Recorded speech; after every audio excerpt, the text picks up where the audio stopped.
I know we had some terrible spots, you know what I mean? It wasn't just walking in, taking it, you know? Everything takes effort. So everything costs.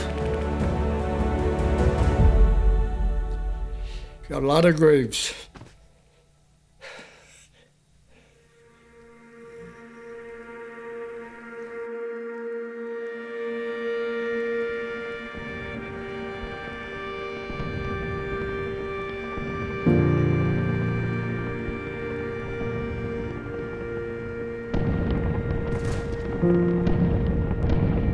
By the beginning of the 1940s, much of the world was engulfed in war.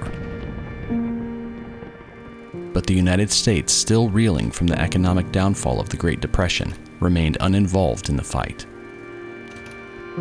But the Lend-Lease Act of 1941 provided an opportunity for the working class to support their allies across the sea, and Bruno Franconi of Bristol, Connecticut, was among those fortunate to have a job. Yeah, I was a tool and die maker. I just graduated from the trade school when I was 18. My town was full of factories and boy, it was gun-ho in them days. So I did that for a while and the war started. The Japanese, just got finished by bombing Pearl Harbor, A lot of the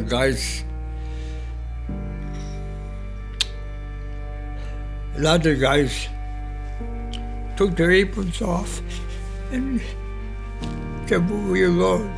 "I'm going to join the service." I wanted to volunteer, so I did. You got a nice job, a lot of work, I told him, he said, "We'll defer you for the whole war. You don't even have to go." But I did. I told him, I said, "I'm not interested." I said, "Well, I'll first try the Navy. If I can't get in it, then I'll come back and be a civilian." But anyway, they took me to the Navy. You didn't have time to go to school to learn. You learn on board ship. You just got a boot camp, give you an idea of just what it's all about. You got a little old white stripe, that's all you got, it's nothing. And right after boot camp, we got on that destroyer, the USS Connor, from Boston, Mass. A brand new ship. Because they were going to ship us out into the Pacific because the only base we had was the Pearl Harbor, we had no bases, nothing. Everything was taken over by the Japs by that time,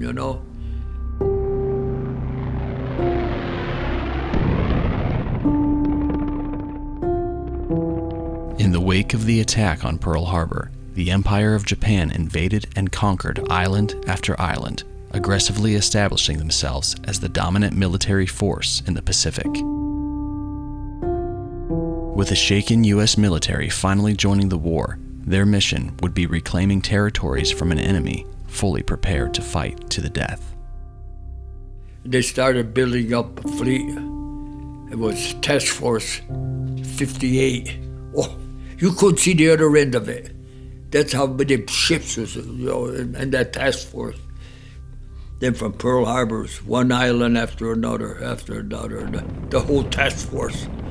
We shelled the beaches. We beat our little 5 inches. We're the closest one to shore. And we're shooting away at them. In comes the 8 inches, and then here comes the 16 inches from the battleships.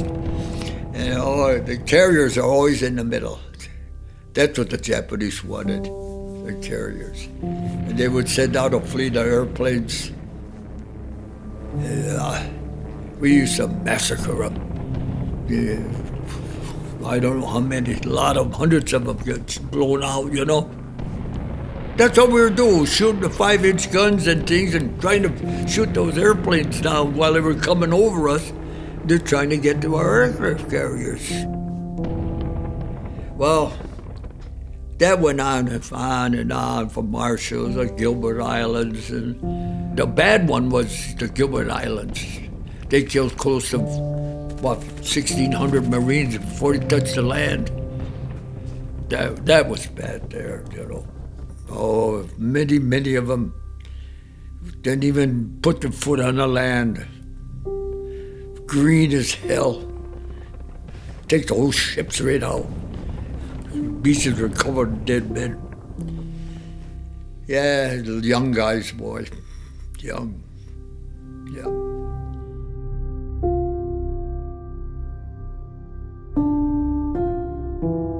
They'd be underneath, in the ground. And we'd rip that whole island all to pieces. There wouldn't be a tree standing on it. But then they came out.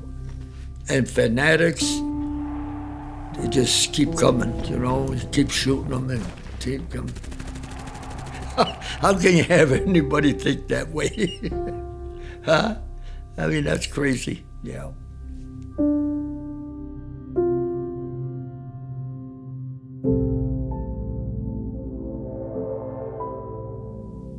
The Japanese fleet, oh, they had some nice battleships. 18-inch guns, 18-inch in diameter. And then all of a sudden, the Japanese wanted an encounter. They wanted fleet for fleet. And we started off to meet each other at sea. And on the way, they changed their minds. They turned around and they took off away from us, you know what I mean? We couldn't shoot at them. So the only thing we could do, we sent our planes out. Oh, they sent a lot of them out. And they found them. Oh, they massacred them. And they decimated the Japanese fleet.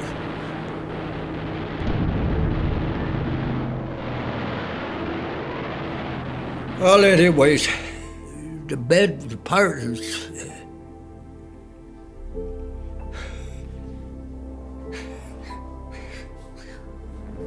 a lot of planes couldn't get back.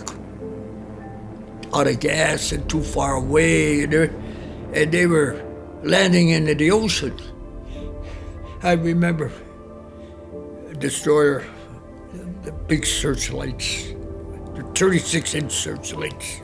But we put those lights on, you know, and some of the planes got back just enough to land into the light, you know what I mean? And then we picked up a few of them. A lot of them never made it.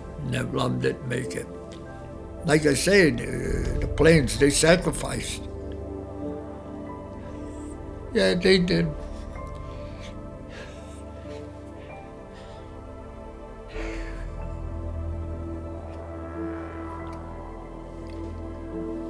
I feel so sorry for them.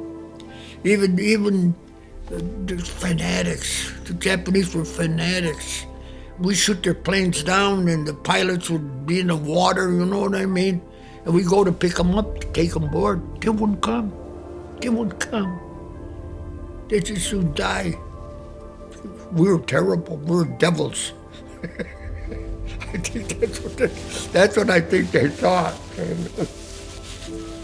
But the Japanese got very courageous, kamikazes. You remember the kamikazes and all that? I wasn't involved in that, but a lot of the ships got hit bad. Finally, I had 2 years out there, this and that and everything else, so. And I was back in the States for 2 months, leave of absence, you know, for a recoup. Then they sent me back to Chicago to go on an attack troop transfer. We're getting ready for the invasion of Japan. That would have been bad. Oh, a lot of us. A lot of us would be here. Because they're fanatics. To kill themselves would mean nothing.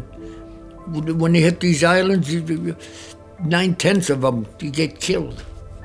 You know, they just didn't want to give up. Throughout the Pacific War, the determination and fanaticism of the Japanese seemed to intensify with each conflict. Though the U.S. military was undeniably winning the war, casualties on both sides were astronomical and only grew worse with each battle. For the Americans, the next stop was the Japanese mainland, and it was estimated that the number of dead and wounded would be in the millions. In light of this, drastic measures were taken to ensure a swift end to the war. And then they dropped the first atomic bomb. They wouldn't give up. So we dropped the second one. That's when they gave up.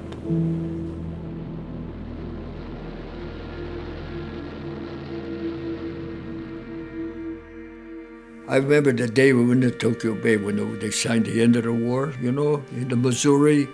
The war was all over, you know. They were in the bay, you know, in the Tokyo Bay.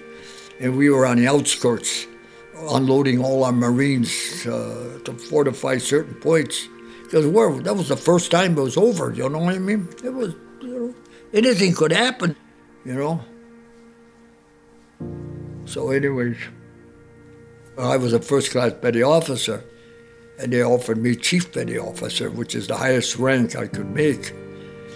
But I quit. I went home. That was it, yeah. Nearly 80 years on, Bruno never forgot the struggles and sacrifices it took to bring the war to a victorious end. But once those who lived it are no longer here to recall, will their sacrifice be forgotten? Will history be allowed to repeat? Oh, I know they had some terrible spots, you know what I mean? It wasn't just walking in, taking it, you know. Everything takes effort. It takes effort to get it, see, so everything costs. Got a lot of graves.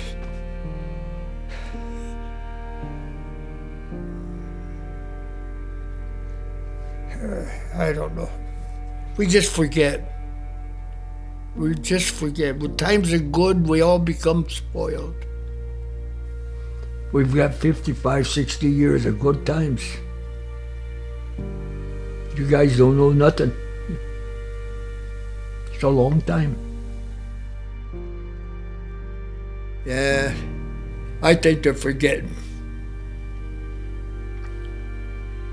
Yeah, I think so.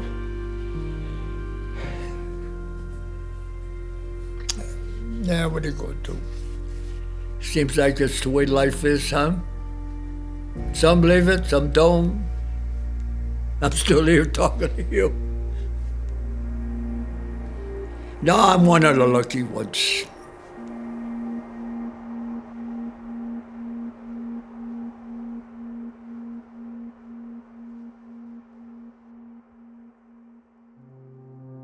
Hey, I'm Josh from Memoirs of World War II. Each day, more and more veterans of the Second World War are passing away, and along with them, their personal experiences. But we're on a mission to capture and share these unique perspectives right here on our channel, and your support is crucial in preserving this history. You can help us out by joining us on Patreon, and you can find more details at memoirsofworldwar2.com. Also, make sure you're subscribed and click the notification bell. Your support of our channel keeps these stories alive. Thank you for sharing these videos, and thanks for watching.